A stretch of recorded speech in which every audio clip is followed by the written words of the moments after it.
"Excuse me, sir, I'm going to need you to step back." The man didn't step back, he leaned forward. That's how it started. Not with a gunshot, not with a courtroom verdict, not with anything dramatic enough to explain what came after. Just a man in a charcoal suit, leaning across a hospital reception desk at 11:47 on a Tuesday night, speaking German to a woman he had already decided couldn't understand a single word of it. Her name was Adeline Morse.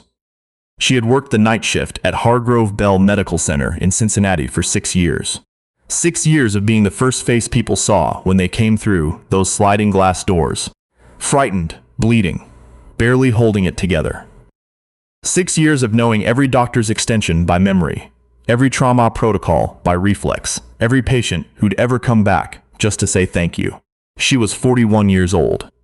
She had a master's degree in health administration from Ohio State that she'd finished while working full-time and raising a daughter alone. She kept that degree in a drawer at home, not because she was ashamed of it, but because it had never once been the thing that made her good at her job. None of that was visible to Eldridge Kaufmann when he walked through those doors. What he saw was a black woman behind a desk at midnight. That was the entire picture as far as he was concerned. Kaufmann was the kind of man who corrected waiters on their wine recommendations and expected applause for it. 62 years old, third-generation German-American, founder of a mid-sized pharmaceutical logistics company that had made him wealthy enough to believe his opinions constituted facts. He had a house in Hyde Park, a second one in Vale, and the particular brand of confidence that money deposits in certain men over decades. The kind that doesn't announce itself loudly, but settles into the posture, the cadence, the way the eyes land on a person, and categorize them before the mouth has opened. He had come to Hargrove Bell that night because his son had been in a minor car accident on I-71. No serious injuries. A precaution visit. The kind of thing that ends with paperwork and a discharge by 2 a.m. But Kaufmann had been told to wait. He had been told by Adeline, politely and clearly, that the attending physician was with another patient and would be available shortly, and that she would need his son's insurance information before she could process anything further. He did not like being told to wait. He stood at the desk for 4 minutes. Adeline was on the phone, coordinating a bed transfer for a cardiac patient 2 floors up, one hand on the receiver, the other moving across her keyboard, with the kind of precise economy that comes from doing something thousands of times. She had acknowledged him with a nod. One finger raised, one moment, "I see you," and that nod had apparently been insufficient. He spoke when she was still on the phone. She held up the finger again. He spoke louder. She ended the call. She looked at him directly. She said, with the specific patience of someone who has explained this to 1,000 different people in 1,000 different emotional states, "I understand you're worried about your son, sir. I'm going to take care of you right now. I just need your son's name and his insurance card." Kaufmann placed both palms flat on the desk.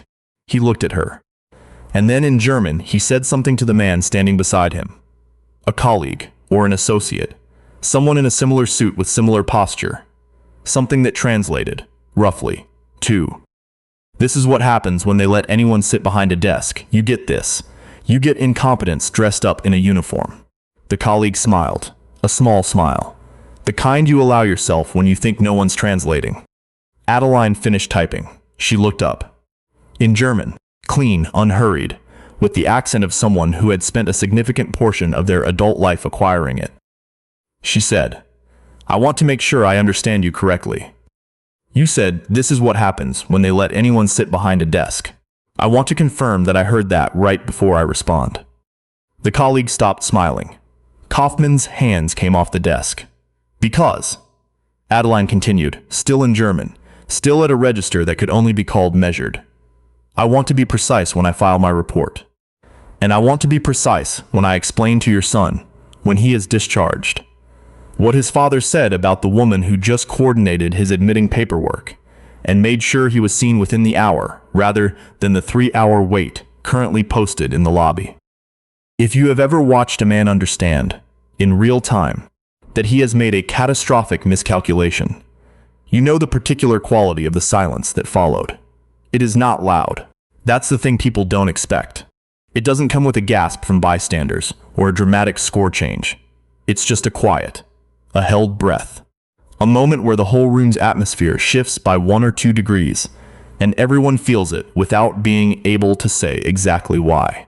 There was a security guard named Aldous Fitch 20 feet away, who later said he had no idea what was being said, but he knew something had happened, because the tall man in the suit had gone the color of old chalk. Kaufmann said something low in German, a kind of recovery attempt. Adeline listened to it fully before she responded. "I speak it," she said, switching back to English now, because she was done performing for him. "Because I lived in Frankfurt for 2 years on a research fellowship. I also speak French well enough to get by, and enough medical Spanish to be useful in this department. My name is Adeline Morse. I've worked at this hospital for 6 years.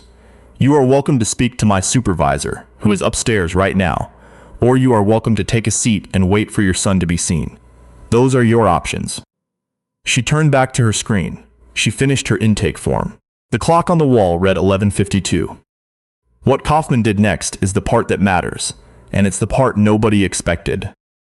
He didn't leave. He didn't apologize. He walked to a chair, sat down, and pulled out his phone, and the thing he did on that phone in the next 14 minutes would take 6 months to fully unravel. He called someone. Multiple someones, it turned out. He was on the board of a charitable foundation that donated annually to Hargrove Bell.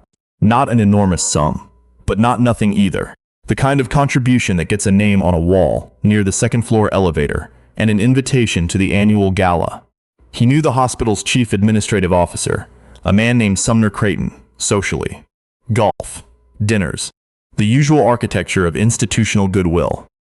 By 8 a.m. the following morning, Adeline's shift supervisor, a woman named Patricia Swell, was called into Creighton's office. By noon, Adeline had been placed on administrative leave pending review of a complaint, the nature of which was described to her as an incident involving conduct unbecoming of a patient-facing staff member. No one said Kaufmann's name. No one had to. Adeline sat in her car in the parking garage that afternoon and looked at her phone for a long time. Her daughter, Imani, was 17. She was in her junior year. She had a college application that needed finishing. There was a tuition savings account that Adeline had been building for 11 years. She called a lawyer, not immediately. First she called her mother, who was 74 and lived in Dayton, and who said, without any particular drama, "Baby, you know what you did. Do what comes next." Then she sat for another 20 minutes. Then she called a lawyer, a woman named Cecily Drummond Park, whom she'd been referred to by a colleague 3 years prior, and had kept the number, the way you keep certain things in drawers, hoping you'll never need them. Cecily Drummond Park had been practicing employment and civil rights law in Ohio for 19 years. She had a particular quality on the phone, brisk but not cold, focused in a way that makes you feel like the facts of your case are being received rather than judged. She said, "Tell me everything. Leave nothing out." Adeline told her everything. There were 3 things that made the difference. The first was the hospital's own security footage, which covered the reception desk at the angle Adeline had always known it covered. Because she had thought about this exact hypothetical at some point in the 6 years, she had worked that desk, the way women who have worked certain kinds of jobs sometimes do. The footage was time-stamped. It showed everything. The second was the security guard, Aldous Fitch, who had observed the interaction, and who, when asked to write a statement, wrote 4 pages without being prompted. Because, as he later told Adeline, "I didn't know what was said, but I knew what I was seeing." The third was a colleague named Bernadette O.C. Kuma. And here is where the story gets the kind of detail that people who have never believed in coincidence might want to sit with, who had been walking through the lobby with a patient chart at exactly the moment the exchange took place. Bernadette was a registered nurse. She was also a native German speaker, born in Hamburg, raised bilingual, married to an Ohioan, which is how she'd ended up in Cincinnati. She had heard every word. She had written it down in her own personal notes that same evening because she had recognized, in the moment, that it might matter. Cicely filed the suit in February. By the time it reached preliminary proceedings in August, several additional facts had come to light. Kaufmann's initial complaint, the one that had triggered Adeline's administrative leave, had been submitted in writing to Sumner Creighton within 90 minutes of the incident. Timestamped, authored, and containing a characterization of Adeline's conduct that was contradicted in 4 specific details by the security footage. Creighton, for his part, had processed the leave order without reviewing the footage, without speaking to the security guard, and without requesting a statement from Adeline herself. That particular detail, the absence of process, became significant. The discovery phase was not brief. Adeline returned to work in the interim, reinstated after the hospital's own internal review found no misconduct, but the return was not simple. There is a specific kind of weight that settles on a workplace after something like this. Some colleagues were warm. Some were careful. Some avoided the subject with the focused determination of people who have decided that neutrality is a form of protection. Adeline showed up every shift. She did her job.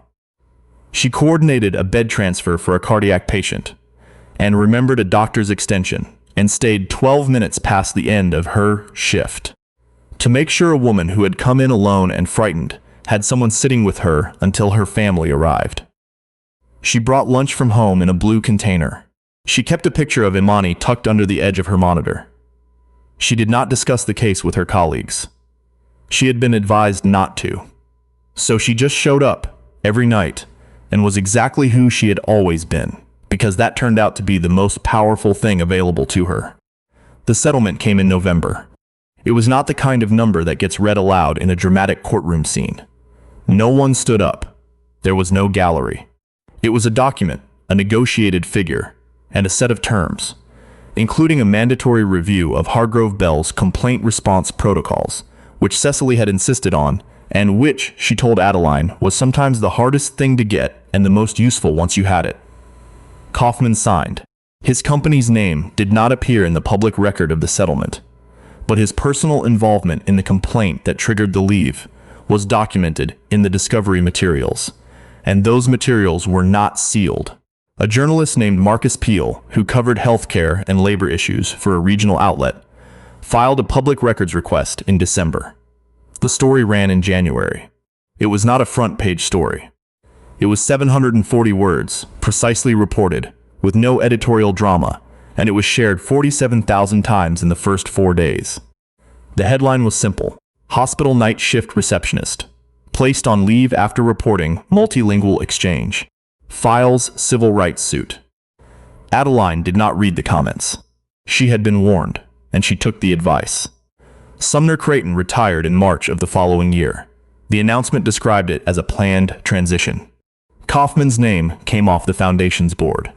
The annual gala donation did not recur. The mandatory protocol review at Hargrove Bell produced a new policy document that ran to 31 pages and was implemented system-wide across 3 affiliated hospitals. The section on complaint intake procedures cited, without naming her, a case that had originated at a reception desk on a Tuesday night in November, when a woman on the phone had held up one finger and said, in effect, "One moment, I see you, I will be right with you."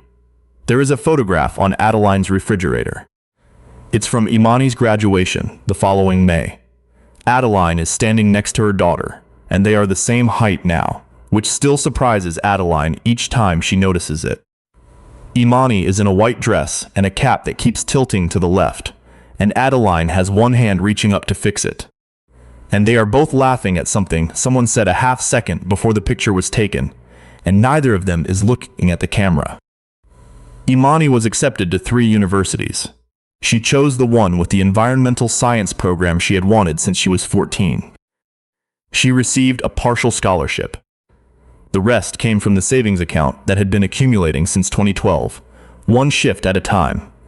Plus, the portion of the settlement that Adeline had specifically set aside the morning after it was finalized.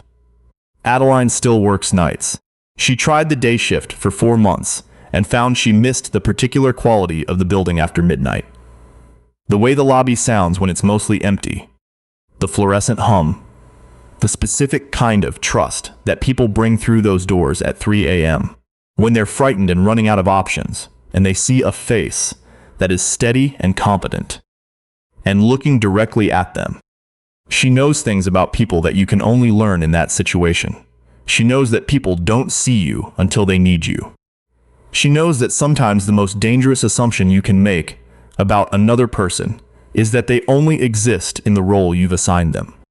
She knows her German is actually better now than it was 2 years ago. She has a tutor she meets with on Tuesdays. She started because she was angry, and she kept going because it turned out she liked it. The structure of the grammar, the way certain compound words collapsed 4 concepts into one. The strange fact that a language she had studied in isolation for years, in the margins of her own life, had surfaced exactly when and where it was needed. There's no clean moral in that. She's thought about it. She can't find one that fits without losing something true. What she knows is this. She sat at that desk for 6 years before that Tuesday night. She sat at it for months after. She arrived at the same time, did the same things, held the same information in her hands. The building didn't change. The lobby didn't change. The sliding glass doors opened and closed the same way. The only thing that changed is that someone found out who they were dealing with. And the thing about that, the thing Adeline thinks about sometimes, on quiet nights, when the lobby is still, and the monitors are humming, and a person comes through those doors looking like they've run out of places to turn, is that this is always true. It's always been true. You just don't always find out.